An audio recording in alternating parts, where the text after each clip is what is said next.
Could that be because maybe because I mean the federal government has been crying about being broke, no money here and there? Do you think that could be one of the reasons why they're yet to implement these beautiful plans, like you said? I do not think it's all about money, because government, even before the budget was passed, government was running. So there's some money somewhere, but what I've not seen is a documentation of what is being done. And I think it was some time ago that we said that we can achieve a lot but not report at all. If the coordinating office is not reporting any of these things, I've seen a little of those things in the state, at the state level, where some states have special advisor or special assistant on SDG. Actually, it should not be something that we should hang on the federal government or national level. Alone. Up to the state level, they should have an office. It's a coordinating office. It's just because the commissions or the commissioners already have a responsibility to fulfill some of these things. So what the office is supposed to do is to document and monitor and report that this is what we are doing about SDG. But only very few. I know of Abia states that have an office. I know of Benue State and some. I know of River State, but they are not. I don't know their plans for other states. Okay. So I mean, just in wrapping up now, what's the way forward?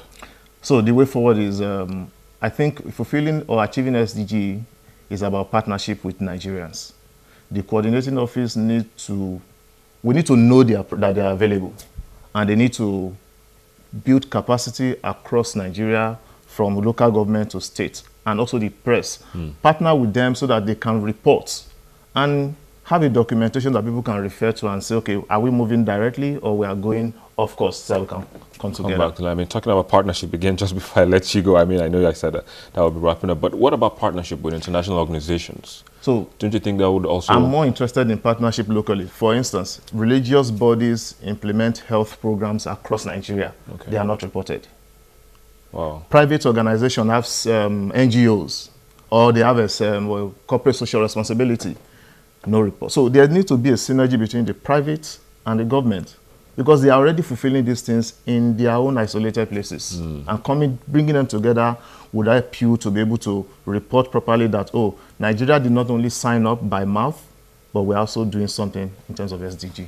Well, let's hope that these beautiful, again, document that you said has been created, that you said like 44 pages? 44 pages, yeah, country strategy for SDG in Nigeria. Let's hope that comes into, gets to the implementation stage. Amen. But, Wale Mikaya, SDG Advocate, thanks for coming on the program. Thank you for having me. Well, we'll take a quick break, and when we return, we'll take a flip through some of the messages that you've sent, and then also look at what videos were viewed the most in the past week on our YouTube channel. Please stay with us.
There is actually no governor in Abia State, now technically speaking.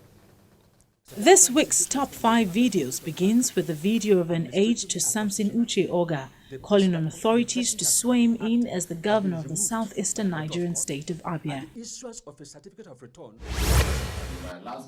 Up next in the 4th position is the incumbent governor of Abia State, trying to keep his head above waters, insisting that he never evaded tax.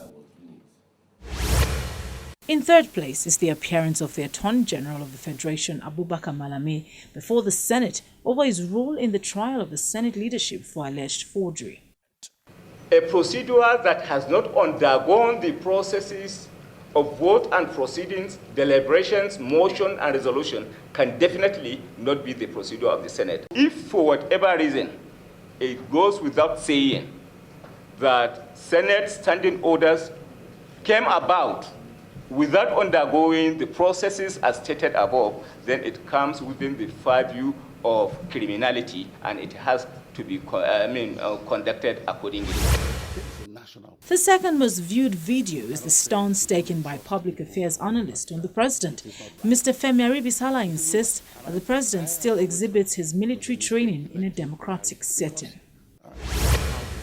While the most viewed video in the past week is the video of Ekiti State Governor denying receiving funds from a former national security advisor and insisting that his campaign was funded by a commercial bank. The cat is let out of a basket already. They funded me. I was in my house when I got a call from the headship of Zenith Bank asking me to come or send a representative. So why would you start lying and telling them money came from somewhere? What connection do I have with the national security advisor? Well, there you go. Those were the videos that we watched the most in the past week. And that's where we draw the curtains this week on the program. Thank you for watching. I'm Victor Matthias, but do also remember the conversation is still on. Just follow me on Twitter and also the social media addresses showing on your screen. Thank you for watching. Goodbye.